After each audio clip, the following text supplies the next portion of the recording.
السلام عليكم ورحمة الله وبركاته، والصلاة والسلام على رسول الله صلى الله عليه وسلم. كانت أفين تجلس أمام مرآتها في ليلة زفافها، ترتدي فستانها الأبيض كأنها حورية هبطت من السماء، وقلبها يخفق فرحا بلقاء السلطان باران الذي اختارها من بين آلاف النساء. دخل السلطان الغرفة، وبدلا من كلمات الحب نظر إليها ببرود وقال: أنت طالق. سألته بذهول عن السبب، فأجاب بكبرياء: لأن ثوبك لم يعجبني، أريد امرأة تليق بعظمة عرشي. سقطت أفين على الأرض، وتمزق فستانها الأبيض، وتحول حلم العمر إلى كابوس في لحظات، بينما خرج السلطان دون أن يلتفت لدموعها. طردت أفين من القصر في تلك الليلة المظلمة، وحيدة لا تملك سوى قطعة قماش بيضاء ممزقة، والرياح تصفع وجهها الرقيق. وقفت في ساحة المدينة تنظر إلى نوافذ القصر العالية، وأقسمت في سرها أن القدر الذي كسرها اليوم سيجعلها تعود يوما لتجلس على ذلك العرش. آوت إلى كوخ قديم على أطراف المملكة، وبدأت تعمل بيدها في غزل الصوف، محولة انكسارها إلى قوة وعزيمة لا تلين. مرت الأيام، والسلطان باران ينغمس في لهوه، غير مدرك أن تلك المرأة التي طلقها كانت هي البركة التي تحمي ملكه من الزوال.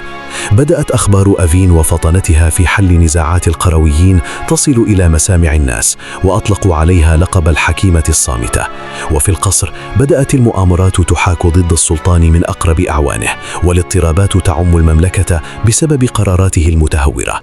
اجتمع قادة الجيش سراً، وأجمعوا على أن المملكة تحتاج إلى حاكم يجمع بين القوة والحكمة، وبدأوا يبحثون عمن يصلح لهذا المنصب. وصلت أخبار الاضطرابات إلى أفين، فعلمت أن لحظة القدر قد اقتربت، فبدأت بجمع المخلصين من حولها. دخل القائد كايان كوخ أفين متنكراً، فوجد امرأة تملك من الهيبة ما لا يملكه الملوك، فبايعها سراً على الولاء. بدأ السلطان باران يشعر بالعزلة، فالجميع من حوله يطمعون في كرسيه، وصوت الشعب في الخارج يطالب بالتغيير. وفي ليلة عاصفة اندلعت الثورة في أرجاء العاصمة، واقتحم الناس أبواب القصر وهم يهتفون باسم العدل والحياة الكريمة. هرب السلطان باران من الممر السري، وهو لا يكاد يصدق أن ملكه قد ضاع، والندم يبدأ بالتسلل إلى قلبه المكسور. التقت أفين بالقادة في ساحة المدينة، وكانت ترتدي عباءة أرجوانية تليق بالملكات، والناس ينظرون إليها بإجلال لم يسبق له مثيل. دخلت أفين القصر الذي طردت منه يوما بخطوات ثابتة وواثقة، وكأن الأرض تفتخر بوطأة قدميها عليها. جلست على العرش، وتاج الدولة يلمع فوق رأسها، وأول قرار اتخذته هو العفو عن كل من ظلم في عهد باران. أمرت بالبحث عن السلطان المخلوع، ليس للانتقام منه، بل لكي يرى بعينه كيف تدار الممالك بقلوب الناس لا بالخوف. كان السلطان باران يختبئ في أحد الكهوف الجبلية، يرتجف من البرد والجوع، ويتذكر ليلة طلاقه لأفين وكيف استهان بمشاعرها. وصل جنود أفين إلى الكهف، وطلبوا منه مرافقتهم بسلام، فأدرك أن نهايته قد دنت، ولم يكن يعلم ما ينتظره. عندما دخل باران قاعة العرش مكبلا، صدم حين رأى أفين تجلس مكانه بهيبة لم يرها فيها من قبل. نظرت إليه أفين طويلا، ثم أمرت بفك قيوده، وقالت له بصوت هادئ: الكرسي الذي طردتني لأجله هو الذي أعادني إليك اليوم. وقف باران مكسورا أمام عظمتها، ولم يستطع أن ينطق بكلمة واحدة، فالحق كان أبلج والباطل كان لجلجا. أمرت أفين بإكرام ضيافته في جناح خاص، وأخبرته أنه سيبقى في القصر ليرى كيف يزدهر العدل في المكان الذي زرع فيه الظلم. بدأت أفين بإعادة بناء ما دمره باران، ففتحت المدارس والمستشفيات، وجعلت خزائن الدولة ملكاً للشعب لا للحاكم. القائد كايان كان يقف خلفها كالجبل، يحمي قراراتها ويضرب بيد من حديد على كل من تسول له نفسه العبث بأمن المملكة. التاجر شاهين الذي كان يداهن السلطان القديم وجد نفسه اليوم مضطراً للخضوع لقوانين أفين الصارمة ضد الاحتكار. وفي كل مساء كانت أفين تتفقد أحوال الرعية بنفسها، فتسمع دعواتهم التي كانت تصل إلى عنان السماء. ذات ليلة طلبت إيفن من باران الحضور لمقابلتها، فجاء وهو يجر أذيال الخيبة يترقب ما ستقوله له الحاكمة الجديدة. قالت له: لقد طردتني لأن ثوبي لم يعجبك، واليوم ثوبي هو تاج الدولة، فهل ترى الآن جمال الروح أم جمال القماش؟ سقط باران على ركبتيه باكيا يطلب منها العفو والصفح، معترفا بأنه كان أعمى البصيرة قبل أن يكون أعمى العين. الخادمة نارمين التي كانت تشفق على إيفن يوما أصبحت اليوم وصيفتها الأولى، والوفاء يملأ قلبها تجاه ملكتها العادلة. بدأت المملكة تشهد عصرا ذهبيا، والقوافل التجارية تأتي من كل حدب وصوب، والجميع يتحدث عن عدل إيفن وجمال روحها. وفي أحد الاجتماعات اقترح القادة نفي باران نهائيا، لكن إيفن رفضت قائلة: السجن الحقيقي هو أن يعيش الإنسان مع ندمه. كانت إيفن تمر أمام المرآة التي شهدت ليلة انكسارها، فتبتسم وهي تدرك أن الله قد عوضها خيرا مما فقدت بأضعاف. السلطان المخلوع بدأ يعمل في حديقة القصر كمتطوع، يزرع الورد في المكان الذي كان يوما يوزع فيه أوامر الظلم. القائد كايان بدأ يشعر بإعجاب عميق بإيفن، ليس كحاكمة فقط، بل كإنسانة تملك قلبا يتسع للجميع حتى لمن آذاها. وفي كل يوم كانت إيفن تثبت أن المرأة إذا أرادت صنعت من المستحيل واقعا، ومن الدموع جسورا للعبور نحو المجد. نزل السلطان باران عن درجات العرش بخطوات ثقيلة. اقترب من أفين والندم يمزق أحشاءه، بينما ظلت هي واقفة كالجبل لا تهزها ريح الاعتذار المتأخر.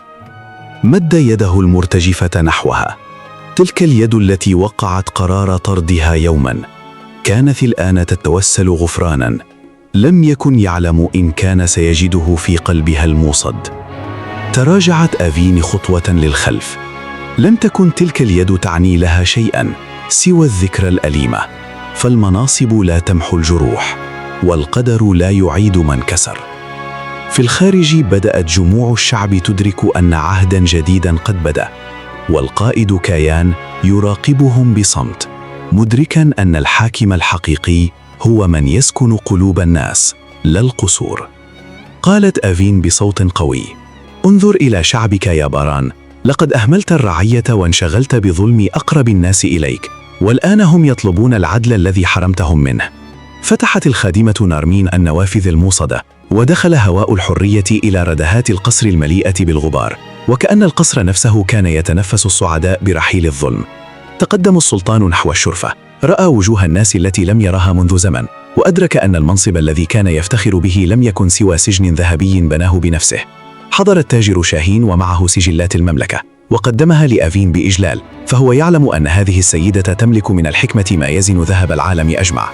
التفت السلطان إليها مرة أخرى، وكان غروبه قد اقترب، بينما كانت هي تشرق في سماء الدولة كفجر جديد يمحو ظلام السنين الماضية. أمسكت أفين بختم الدولة، وفي تلك اللحظة لم تكن مجرد امرأة تسترد حقها، بل كانت تكتب فصلا جديدا في تاريخ مملكته، فصلا لن يجرؤ أحد على تحريفه.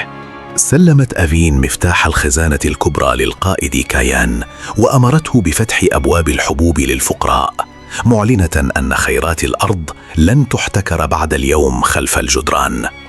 بينما كان القصر يحتفل بالعدل الجديد، كان السلطان باران يسير في الممرات الضيقة وحيدا، يواجه أصداء كلماته القاسية التي طالما رددها في حق الضعفاء. استدعت أفين الخادمة نارمين، ولم تعاملها كجارية بل كأخت شهدت معها مرارة الأيام، فالحاكم العادل يعرف قيمة من صان الود في زمن الجفاء. التاجر شاهين بدأ يشعر بالخوف، فأفين لم تكن تطلب الذهب بل كانت تطلب كشوفات الأرباح المنهوبة من أفواه الجوع طوال سنوات حكم باران. وقف السلطان أمام مرآته، لم ير فيها حاكما قويا بل رأى رجلا خذلته قوته وهزمه كبرياؤه أمام امرأة كان يظنها ضعيفة لا حول لها ولا قوة. في هدوء الليل وقفت أفين تراقب مدينتها التي بدأت تتنفس. شعرت بثقل المسؤولية، لكنها أقسمت ألا تغفو عيناها حتى ينام كل مظلوم آمنا. نزل القائد كايان إلى الزنازين المظلمة، ليس لتعذيب أحد بل ليطلق سراح من سجنوا ظلما في ليل باران الطويل، معلنة فجر الحرية. دخل السلطان قاعة العرش، لم يأتي لطلب السلطة بل جاء ليعتذر عما مضى، لكنه وجد أفين غارقة في بناء المستقبل وكأن الماضي لم يعد يعنيها. رفعت رأسها ونظرت إليه، لم تكن عيناها تعاتبانه بل كانت تخبره ببرود أن الزمان قد فات وأن أفين العروس قد ماتت في الليلة التي طردها فيها. خرج السلطان مطقطئ الرأس مدركا أن الندم هو العقاب الأكبر، وأن أفين الحاكمة قد انتصرت عليه مرتين، مرة بالقدر ومرة بالتجاهل. أمرت أفين القائد كايان بإعادة هيكلة الجيش، ليس لغزو الجيران بل لحماية الفلاحين في حقولهم، معلنة أن قوة الدولة تبدأ من أمن أصغر أفرادها. جلس السلطان باران في حديقة القصر المهجورة يتأمل يديه اللتين لم تعودا تحملان صولجانا، وأدرك أن الفراغ الذي يحيط به هو صدى للفراغ الذي تركه في قلوب من أحبوه.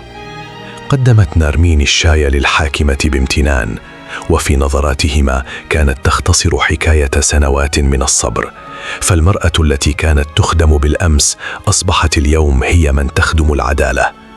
وقف التاجر شاهين أمام مجلس الحكماء يحاول تبرير ثروته التي جمعت من احتكار القمح، وعيناه تزوغان خوفا من حكم أفين الذي لا يرحم الفساد. مرت أفين بجانب السلطان في الرواق الكبير وكأنه شبح من الماضي، لم تلتفت إليه، فالحياة التي تسير للأمام لا تملك وقتا للنظر إلى من اختاروا البقاء في الظل. أشرف القائد كايان على تدريب الحرس الجديد، غرس فيهم أن الولاء للحق أسمى من الولاء للأشخاص، وأن السيف الذي لا يحمي الضعيف لا يستحق أن يحمل. وسط عواصف التغيير وقعت أفين مرسوما يقضي بإلغاء الضرائب عن كاهل الأرامل والأيتام، ضاربة بيد من حديد على كل من يحاول استغلال حاجة الضعفاء. نظر السلطان باران إلى مملكته الشاسعة من فوق المرتفعات، وشعر لأول مرة بصغر حجمه أمام عظمة التاريخ الذي لا يذكر إلا من ترك أثرا طيبا. في مطابخ القصر كانت نارمين تشرف على توزيع الطعام لكل من يطرق الباب. لقد تحول القصر من حصن للمؤامرات إلى ملاذ لكل جائع ومحروم. اجتمعت أفين بمستشاريها، وكان باران يقف بينهم كواحد منهم، يستمع لحكمتها ويتعلم كيف يدار الملك بالعدل لا بالترهيب، والقدر يبتسم للنهاية. مع بزوغ فجر يوم جديد وقفت أفين على شرفة القصر، وكان السلطان باران يقف خلفها بوقار، يراقب معها شروق شمس العدل التي غابت طويلا. أغلق القائد كايان أبواب السجون القديمة، تلك التي شهدت أنين المظلومين، وعلق مفاتيحها في ساحة القصر لتكون تذكرة للجميع بأن زمن القهر قد ولى. نزع السلطان خاتمه الملكي، الخاتم الذي طالما ختم به قرارات قاسية، ووضعه أمام أفين، معترفا بأن الختم الحقيقي هو ما ينقش في وجدان الناس.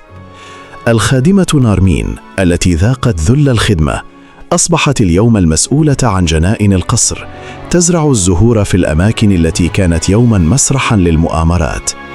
أما التاجر شاهين فقد تعلم أن التجارة الرابحة هي التي تكون مع الله، فبدأ يوزع ثروته على المحتاجين محاولا غسل ذنوب سنوات الاحتكار. في لحظة صفاء نظرت أفين إلى قطعة القماش القديمة، لم تعد تشعر بالألم بل بالامتنان للقدر الذي حول انكسار ليلة الزفاف إلى انتصار دولة. قضى السلطان باران بقية أيامه يعلم الصغار دروس التاريخ، يحكي لهم عن أخطائه لكي لا يكرروها، وعن أفين لكي يعرفوا معنى العظمة. أصبح القصر بيتا للجميع، يجلس فيه السلطان القديم والحاكمة الجديدة في تناغم غريب يثبت أن القدر قادر على إصلاح ما أفسده البشر. لقد طلقها لسبب تافه لكنها عادت لتحكمه بالعدل، فهذه هي قصة أفين، المرأة التي لم يكسرها الظلم بل صنع منها أسطورة لن أنساها الأجيال. وهكذا أغلقت دفاتر الماضي وبقيت حكايتهما ترند الأجيال، تذكرة بأن من يضحك أخيرا هو من يملك قلبا أبيض ونفسا لا تقبل الهوان. تمت. شكرا لكم يا جماعة على المتابعة للنهاية. كان معكم عمرو يوسف ودي قناتي على اليوتيوب. ما تنسوش بقى تدعموني بلايك ويا ريت شير ويا ريت تكتبوا لي تعليق، واستنوني إن شاء الله في القصة القادمة.